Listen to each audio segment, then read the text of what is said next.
chers amis auditeurs et auditrices de la radio Peine du Soir, j'ai saisi cette opportunité pour vous présenter mes meilleurs vœux de bonne année. Que les dieux de toute grâce bénissent l'année 2024 pour tout un chacun de vous. Bonne année à mes amis qui sont en Europe, bonne année à mes amis qui sont en Afrique, bonne année à ceux qui sont en Amérique. Nous n'oublions pas ceux qui sont en Asie et en Océanie. Puisse le Dieu de gloire, le Dieu qui a marché avec Israël dans les déserts, marche avec vous tout au long de cette année. Que la colonne de la nuée vous guide et les jours et la colonne de feu vous guide la nuit. La paix de Dieu dans vos maisons et dans vos entreprises. Tels sont les vœux que je souhaite pour tout un chacun de vous. Amen, amen, amen, amen. Nous sommes là ce matin, notre premier culte à la radio pour l'année 2024. Nous nous réjouissons pour tout ce que le Seigneur est en train de faire, ce que le Seigneur réalise. Nous lui sommes infiniment reconnaissants et nous manquons même de mots pour exprimer ce que le Dieu de gloire est en train de faire. Comme première prédication de l'année, nous lisons dans Genèse chapitre 1, le verset 27-28. Genèse qui est le premier livre de la Bible, nous sommes au chapitre 1, le verset 27 et 28. Je disais que nous lisons dans les livres de Genèse au chapitre 1, le verset 27 et 28. Dieu créa l'homme à son image. Il créa l'homme à l'image de Dieu. Il créa l'homme et la femme. Dieu le bénit et Dieu leur dit, soyez féconds, multipliez, remplissez la terre et la sujettissez et dominez sur le poisson de la mer, sur les oiseaux du ciel et sur tout animal qui s'émeut sur la terre. Voilà le texte du début. En ce premier dimanche de l'année, je choisis par la grâce de Dieu de partager avec vous un sujet capital qui intéresse tout le monde, un sujet pour lequel beaucoup se posent des questions. Il s'agit de 3 moyens d'accès à la bénédiction de Dieu. 3 moyens d'accès à la bénédiction de Dieu. L'année 2023 s'est terminée. Il y a des choses que nous avons désiré avoir, non pas seulement désiré avoir, pour lesquelles nous avons prié, nous avons gêné, mais ces choses ne sont pas arrivées. L'une des raisons est que parce que le chrétien ne sait pas comment accéder à la bénédiction de Dieu. Il est important que chaque enfant de Dieu sache comment est-ce que, quand il a besoin de quelque chose, il puisse accéder à la chose dont il a besoin. La vie que Dieu nous a donnée, c'est la vie en Christ. La Bible dit que Dieu nous a bénis de toutes les bénédictions en Jésus-Christ.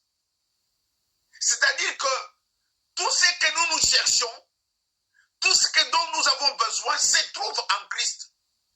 Mais il y a 3 moyens pour avoir les bénédictions dans la vie du chrétien. Tel est le sujet que je vais développer ce matin. La preuve est que un jour dans la Bible, on nous parle de l'histoire de Ésaü. Ésaü arrive à trouve son père qui a déjà béni son frère Jacob. Il essaie de demander à son père, parce que son père lui avait dit qu'il allait le bénir à la fin de sa vie. Mais dès qu'il arrive, c'était la fin de la vie de son père lui dit que je n'avais qu'une seule bénédiction, je l'ai donnée à ton frère. Ésaü a commencé à pleurer. On se posera la question de savoir pourquoi Ésaü pleurait. Si Ésaü pleurait, il pleurait parce qu'il cherchait la bénédiction. Mon frère, ma soeur, aujourd'hui, beaucoup de gens cherchent la bénédiction, mais ils ne savent pas par où passer pour avoir cette bénédiction. Ésaü a pleuré parce qu'il a raté la bénédiction.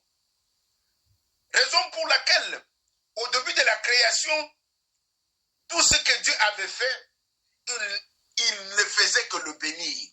Les textes que nous lisons au verset 28, au verset 27 et 28, Dieu dit que dès qu'il a créé l'homme, Dieu l'a béni.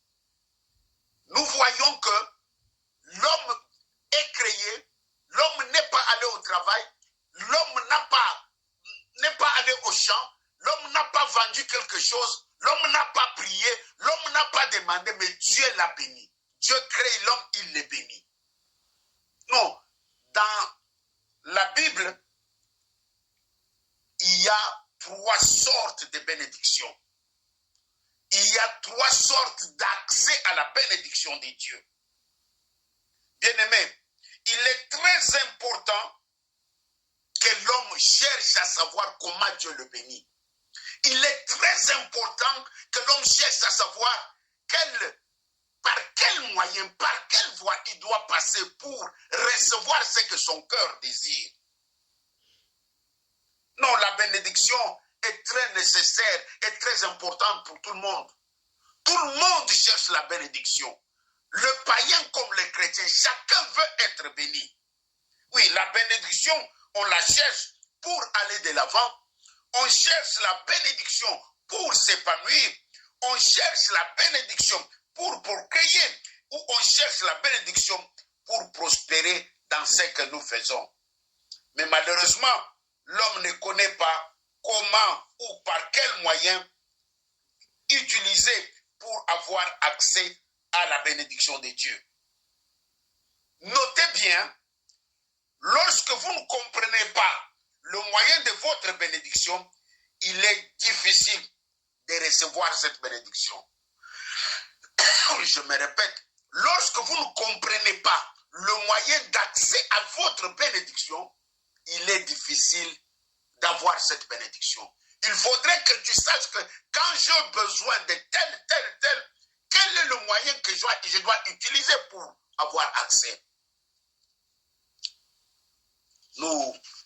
La volonté de Dieu est que chaque chrétien soit béni.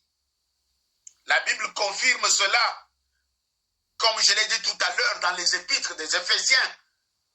Christ est assis dans le lieu céleste et nous sommes bénis en Christ. Cela signifie que nous avons accès à cette bénédiction. Bien-aimés, quels sont les moyens pour accéder à la bénédiction de Dieu? Quels sont les 3 moyens pour accéder à la bénédiction de Dieu? Le premier moyen, c'est la bénédiction par la grâce. Premier moyen pour accéder à la bénédiction, c'est la bénédiction par la grâce. La bénédiction par la grâce, c'est cette bénédiction que nous retrouvons dans Genèse 1. Dieu créa l'homme et le bénit. Dieu créa l'homme et le bénit. L'homme n'a ni travaillé, ni vendu, ni allé au champ. L'homme n'a rien fait. On le crée et il a la bénédiction. Ce genre de bénédiction, nous l'appelons la bénédiction par grâce, sans fournir aucun effort, sans entreprendre aucune activité, sans faire aucun mouvement, mais la grâce de Dieu te localise et te donne ce que tu cherches. Ça, c'est ce que nous appelons la bénédiction par la grâce. Bien-aimé, la bénédiction par la grâce, c'est une bénédiction où l'homme n'a rien fait. Il est tranquille, il croise les bras, mais cette bénédiction arrive. Dans ce cas, Dieu, dans sa souveraineté, son amour et son autorité, décide de bénir l'homme. La bénédiction par la grâce, c'est Dieu seul dans sa souveraineté, dans son amour, dans son autorité. Il décide de bénir l'homme. C'est ainsi que nous voyons dans les livres de Genèse, comme je l'ai dit tout à l'heure, l'homme est créé, il n'a rien fait, Dieu le bénit. Ça, c'est la bénédiction par la grâce. Mais ce que nous devons savoir est que généralement, la bénédiction par la grâce tire son origine dans l'amour de Dieu, dans la miséricorde de Dieu et dans la compassion de Dieu.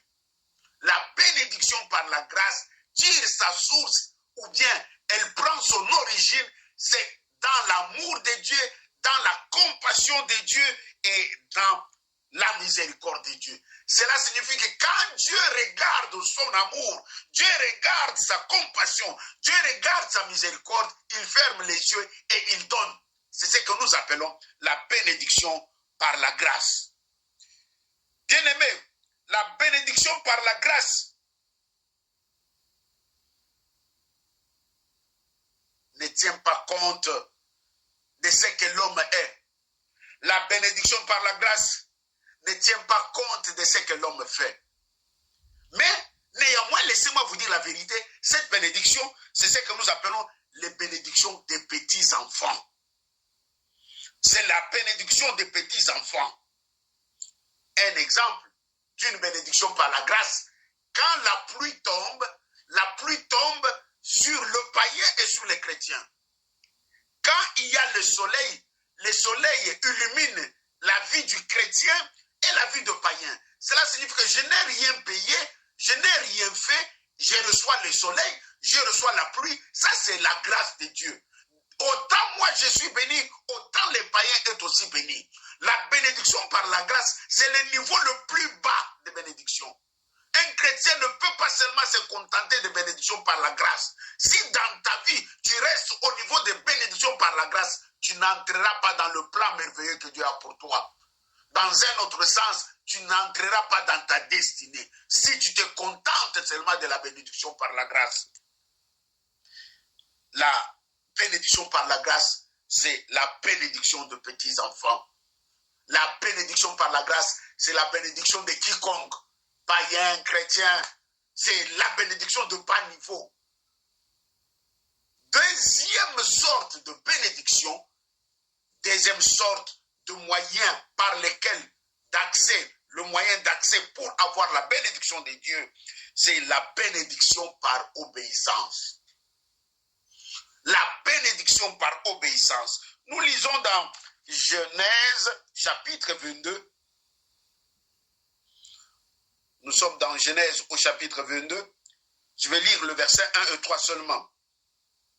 Après ces choses, Dieu mit Abraham à l'épreuve et lui dit, et Abraham, et il répondit, me voici. Dieu dit, prends ton fils, ton unique, celui que tu aimes, Isaac, va-t'en au pays de Morija, et là, offre-le en holocauste sur l'île des montagnes que je te dirai. Vous connaissez toute l'histoire. Ici, il s'agit de la bénédiction par obéissance. Deuxième sorte de moyens par lesquels nous devons accéder à la bénédiction, il faut de l'obéissance pour avoir la bénédiction. Il y a des bénédictions dans ta vie et dans ma vie qui ne viendront que si nous obéissons. Si nous n'obéissons pas, nous ne les aurons pas. Ça, c'est le deuxième niveau de bénédiction. On nous raconte l'histoire d'Abraham qui est resté longtemps sans enfant, mais subitement Dieu le bénit, lui donne un enfant. Le même Dieu vient encore demander cet enfant-là. Il lui dit, va à la montagne de Morija, offre-moi cet enfant en sacrifice. Bien-aimé, Abraham n'a pas hésité. Abraham n'a pas murmuré. Abraham a pris l'enfant, il l'a amené à Morija. Arrivé à Morija, dès qu'il a voulu offrir son fils en sacrifice, le Seigneur a envoyé un ange qui est intervenu. Et Dieu a dit à Abraham, j'ai vu maintenant que tu m'aimes. J'ai vu ton amour. à cause de cela, je te bénirai et je te donnerai tout ce que ton cœur désire. C'est ainsi que Dieu a béni Abraham. C'est ainsi qu'Abraham est devenu le père de la bénédiction. Abraham était un homme riche. Abraham était un homme béni. Abraham était un homme qui avait tout. Abraham n'enviait pas parce que Dieu l'avait réellement béni. Pourquoi Dieu a béni Abraham? Il a béni Abraham sur base de son obéissance. Laisse-moi te dire ce matin, deuxième moyen d'accès à la bénédiction. Durant cette année, toi qui cherches la bénédiction, tu dois obéir à Dieu. Tu dois obéir à Dieu. Dieu veut que nous obéissions avant qu'il nous bénisse. Souvent, Dieu va t'apparaître, Dieu va te donner des conditions. Tu cherches des choses, tu pries pour X, tu pries pour Y, mais qu'est-ce que Dieu t'a dit? Il y a des promesses que tu as eues, ça fait 5, 6 ans. Ça ne s'accomplit pas. Pourquoi? Parce que toi, tu ne comprends pas la condition que Dieu te pose. Il y a des bénédictions. Pour toucher cela, pour avoir accès à cela, il faut de l'obéissance. Tu obéis à Dieu, tu as la bénédiction. Tu n'obéis pas à Dieu, tu n'as pas la bénédiction. Abraham était béni. Pourquoi? Parce qu'il a obéi à Dieu. Deuxième moyen d'accéder à la bénédiction, c'est la bénédiction par obéissance. Bien-aimé, la bénédiction par obéissance, ça c'est la bénédiction des fils. Je vous ai dit que la bénédiction par grâce, c'est pour des petits enfants. Un petit enfant, on peut lui donner de bon. On lui donne que des petites choses juste pour le calmer, juste pour le mettre vraiment en distraction. Mais les bonnes choses, on donne au fils. Les bonnes choses, on donne au fils. Parce qu'il y a une différence entre un enfant et un fils. La bénédiction par obéissance, c'est la bénédiction que Dieu réserve au fils. Tu veux voir ton année 2024 prospère, cherche à obéir à Dieu pour toucher à la bénédiction par obéissance. Amen, amen, amen, amen, amen. Non, Dieu est allé voir Abraham, lui demander son fils, parce que en ce moment-là, il n'y avait rien d'autre que le fils d'Abraham. Il n'y avait rien d'autre que Isaac qui intéressait Abraham. Abraham aimait tellement Isaac que non, il ne pouvait rien faire autre que non, aimer, parce que c'est un enfant qu'il a eu à l'âge avancé. Non, tellement que l'amour d'Abraham était dans Isaac, Dieu l'a mis à l'épreuve. Bien-aimé, Dieu te mettra à l'épreuve par rapport à la chose que tu aimes plus. Dieu voulait voir jusqu'où l'amour d'Abraham est capable d'aller. Est-ce qu'à cause du fils, l'amour d'Abraham envers Dieu va changer? Non, l'amour d'Abraham n'a pas changé. Dieu lui a donné son fils, son unique. Il a amené ce fils-là pour le tuer à cause de son amour pour Dieu. Et Dieu a dit, j'ai vu ton amour pour moi. Deux fois ma soeur, deux fois mon frère, Dieu veut voir jusqu'où tu l'aimes. Dieu veut voir jusqu'où tu l'aimes. Des fois, Dieu va toucher là où ça fait mal. Dieu va te demander la chose que tu as la plus chère. Dieu va exiger que tu puisses faire, poser un acte qui dépasse tout. Juste non pas pour te chicaner, mais juste pour voir jusqu'où tu es capable d'aimer Dieu. Parce que aimer Dieu, il y a aimer Dieu et aimer Dieu. Il y a ceux qui aiment Dieu juste avec la bouche. Tout comme ceux qui aiment Dieu avec le cœur. Il y a ceux qui aiment Dieu parce que Dieu donne. Mais il y a ceux qui aiment Dieu parce qu'il est leur créateur. Souvenez-vous de l'histoire avec Jésus. Non, Jésus a multiplié le pain. Il a multiplié les poissons. La population, le peuple a mangé. Le peuple était rassasié. Et le lendemain encore, la foule est venue pour encore s'approcher de Jésus. Jésus a regardé la foule, il a dit que je sais que vous ne venez pas pour écouter la parole de Dieu. C'est à cause du pain et du poisson que vous avez mangé hier, c'est pourquoi vous me suivez. Combien vont à l'église parce qu'ils veulent la bénédiction? Il suit Dieu par intérêt. Il ne suit pas Dieu parce qu'il est son créateur, parce qu'il l'aime, mais pour que Dieu lui donne X, pour que Dieu lui donne Y. Bien-aimé, ma prière ce matin, mon désir en ce début d'année est que Dieu touche ton cœur, tu puisses l'aimer d'un amour inconditionnel, tu puisses l'aimer comme ton Père, comme ton Créateur, et lui s'occupera des restes. Il est écrit que cherchez premièrement le royaume de Dieu et tout vous seront donnés par surcroît. L'amour de Dieu dans le cœur de l'homme, l'amour de Dieu dans le cœur de l'homme doit être supérieur à tout ce que Dieu t'a donné. Non, Dieu te donne la femme, Dieu te donne les enfants, Dieu te donne du travail. Après, tu commences à donner des excuses pour servir Dieu. Quand tu n'avais rien, tu venais au culte. Quand tu n'avais rien, tu ne manquais pas à la veillée. Quand tu n'avais rien, tu ne manquais jamais. Quand on faisait un programme de jeûne, de prière. Mais maintenant là, tout ce que tu cherchais, Dieu te l'a donné, tu commences à faire des excuses. Ça montre que tu n'aimais pas Dieu. Ça montre que tu n'aimes pas Dieu. Ça montre que l'amour de Dieu n'était pas en toi. Tu es comme ces disciples qui ont suivi Jésus à cause du pain et de poisson. Toi, tu es en train de suivre Jésus à cause de, je ne sais pas moi, ton travail, à cause de ta santé, à cause de ton enfant qui a fui la maison. C'est pourquoi tu es en train, dès que tu as la solution, tu risques d'abandonner Dieu. Et avec cette attitude, c'est impossible d'avoir la bénédiction par obéissance. Non, Abraham avait déjà ce qu'il cherchait avec son fils, son unique, Isaac. Mais malgré ça, quand Dieu a donné une condition, Abraham a obéi. Yes. J'aimerais te rappeler qu'il y a des songes que tu as faits, qui venaient de Dieu, des messages clairs. Il y a des prophéties qu'on t'a données, des messages clairs. Mais tu te demandes, mais pourquoi ça ne s'accomplit pas? Laisse-moi te dire la vérité ce matin, sans te faire beaucoup du mal. C'est par manque d'obéissance. Il y a des bénédictions que nous ne recevrons que si nous sommes obéissants à Dieu. Nous pouvons être zélés, mais si dans les petits examens que Dieu nous fait, dans les tests que Dieu nous fait, pour que nous puissions lui prouver son amour, s'il ne trouve pas son compte, cette chose-là, nous ne l'aurons pas. Dieu ne veut pas que tu puisses aimer ta voiture de plus que lui. Dieu ne veut pas que tu puisses aimer ta femme et tes enfants de plus que lui.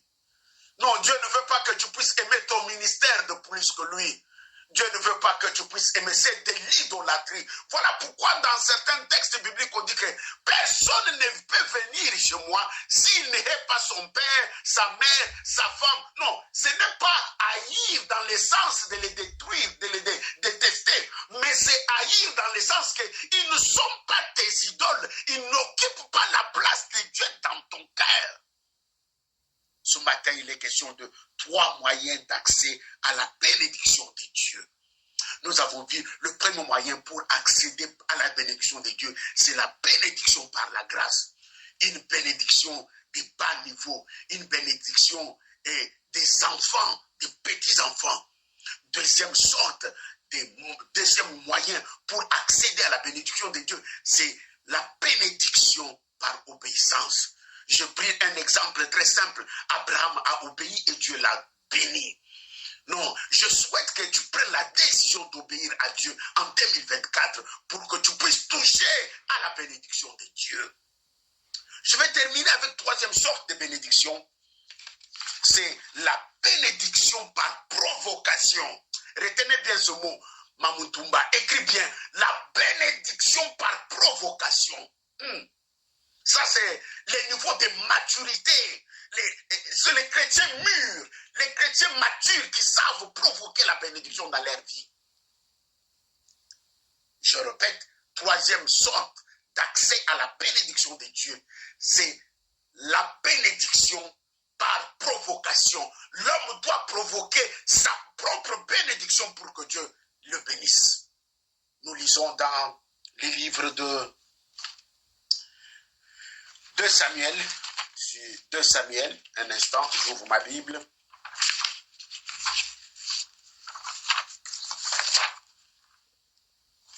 Oui, nous sommes dans 2 Samuel chapitre 7. si je ne me trompe pas, un instant, de Samuel chapitre 7, le verset, lisons seulement le verset 1 à 5, parce que c'est une longue histoire. Je vais commenter pour vous, mais ceux qui veulent lire, ils peuvent lire de 1 jusqu'à 16 pour bien comprendre, mais le temps ne me permet pas de tout lire, je lis de 1 jusqu'à 5. Lorsque le roi habita dans sa maison et que l'Éternel lui eut donné du repos, après l'avoir délivré de tous ses ennemis qui l'entouraient, il dit à Nathan le prophète, vois donc, j'habite dans une maison de cèdre, et l'arche de l'Éternel habite au milieu d'une tente. Nathan répondit au roi, va, fais tout ce que tu as dans le cœur, car l'Éternel est avec toi. Va, fais tout ce que tu as dans le cœur, car l'Éternel est avec toi. Verset 4. La nuit suivante, la parole de l'Éternel fut adressée à Nathan. Verset 5. Va dire à mon serviteur David, ainsi parle l'Éternel, est-ce toi qui me bâtirais une maison pour que j'en fasse ma demeure? Je m'arrête là, vous pouvez lire la suite vous-même. La bénédiction par provocation. Nous voyons les contextes de ce que nous venons de lire. Dieu a délivré David, Dieu l'a béni. David est devenu un grand roi, il est assis sur le trône, il habite dans une maison de cèdre. Cèdre, c'était un bois très cher. Toute sa maison était en cèdre. Ce n'est pas moi qui dis, c'est la Bible qui le décrit. J'habite dans une maison en cèdre. Quelle richesse, quelle bénédiction, quelle bonté, quelle opulence. Et l'arche de l'Éternel habite dans une tente. Nous voyons ici l'entretien entre David et le prophète Nathan. Et Nathan lui dit, bon roi, décide alors de faire ce que tu veux. Non, dans le cœur de David, il avait décidé de bâtir un temple à Dieu. Il avait décidé de bâtir un temple à Dieu. Parce qu'il a vu que la maison, que l'arche de l'Éternel, l'arche qui représente Dieu, habitait dans une tente. Mais lui, un homme pécheur, que Dieu a béni, que Dieu a délivré, que Dieu a élevé, habite dans une maison de cèdre. Donc David a décidé de provoquer Dieu. Et il a décidé de bâtir un temple à Dieu. Quand vous lisez la suite, bien sûr, Dieu a eu le message, mais Dieu était content de voir que David, dans son cœur, il a résolu de bâtir un temple pour lui. Et le texte nous montre comment Dieu a dit à David et comment Dieu a décidé de bénir David. La bénédiction de Dieu sur David était aussi, non pas seulement sur David, sur sa progéniture, sur ses enfants. Pourquoi? Parce que David avait décidé de bâtir un temple à Dieu. Non, je ne veux pas aller plus loin. J'aimerais te dire qu'il y a des bénédictions dans ta vie que tu dois provoquer. Il y a des bénédictions dans ta vie que tu dois provoquer. Comment provoquer? Poser un acte dans la maison de Dieu. Pose un acte dans la maison de Dieu. Dieu est tellement touché quand nous posons des actes. Quand nous posons des actes, quand nous contribuons à son œuvre, quand nous s'aimons dans son œuvre, au point où Dieu n'est pas indifférent à tout ce que tu fais. Non, moi je connais que s'il y a une prière qui n'échoue jamais, c'est la prière des autels, la prière des alliances. Bien-aimé, ce matin, je suis en train de te dire que David a posé un acte. Il a bâti la maison de Dieu, non pas lui, sa progéniture. Pourquoi? Parce que Dieu lui a dit que ce n'est pas toi qui vas me bâtir, mais néanmoins, ceux qui viendront après toi vont bâtir ma maison. Mais à cause de cela, je te bénis. On appelle ça la bénédiction par provocation. Oh ma sœur, ne te contente pas seulement de prier et fermer la bouche. Je te donne un secret. En 2024, décide-toi de provoquer Dieu. Décide-toi de toucher le cœur de Dieu. Décide-toi de donner à Dieu quelque chose qui va déranger son cœur au point où il doit se souvenir de toi. Mais on ne les donne pas de n'importe quelle manière. Il y a des formules et des voies et moyens à appliquer pour que tu provoques Dieu. Ne prends pas seulement et tu déposes dans le panier, non. Mais il y a des principes à respecter pour que, avant que tu envoies ton enveloppe, pour que tu provoques Dieu. Ce matin, il était question de 3 moyens d'accès à la bénédiction de Dieu. Nous avons vu la bénédiction par la grâce, qui est une bénédiction de bas niveau, des petits-enfants. Nous avons vu l'accès à la bénédiction par obéissance, qui est la bénédiction des fils, des gens qui aiment Dieu. Et nous avons vu la bénédiction par provocation. Ça, c'est le niveau le plus haut de la bénédiction, la maturité. Il n'y a que des personnes matures, des personnes qui comprennent la révélation de Dieu, qui sont capables de passer par là. Tel était mon premier message de l'année 2024. Ma prière et le désir de mon cœur est que durant cette année, que Dieu te bénisse, que Dieu t'accorde ce que ton cœur désire. Au nom puissant de Jésus. Amen. Merci pour la radio Pain du Soir. Père très saint, l'année commence. Nous avons tourné la page. Nous sommes sur le nouveau départ. Je prie que la pluie de bénédiction tombe sur cette radio et sur ta servante. Merci pour mon frère, ma soeur, qui a partagé avec moi la parole de ce matin. Père, j'ai fait ma part. J'ai fait ma part. Tu m'as dit d'enseigner ces choses. Je les ai enseignées. Moi, je lave mes mains. Les restes sur le travail du Saint-Esprit. Continue à parler à ton peuple. Continue à les édifier. Continue à les aider à ce qu'ils puissent t'aimer davantage. Comme Abraham t'avait aimé. Il t'a prouvé son amour en te donnant son fils. Père, souviens-toi de tout celui qui obéit. Souviens-toi de tout celui éternel qui provoque ta bénédiction. Au nom puissant de Jésus. Amen. Bon dimanche à tous, à 20h, Malobama Bomoy, avec le pasteur Malice Pembele. Bye bye.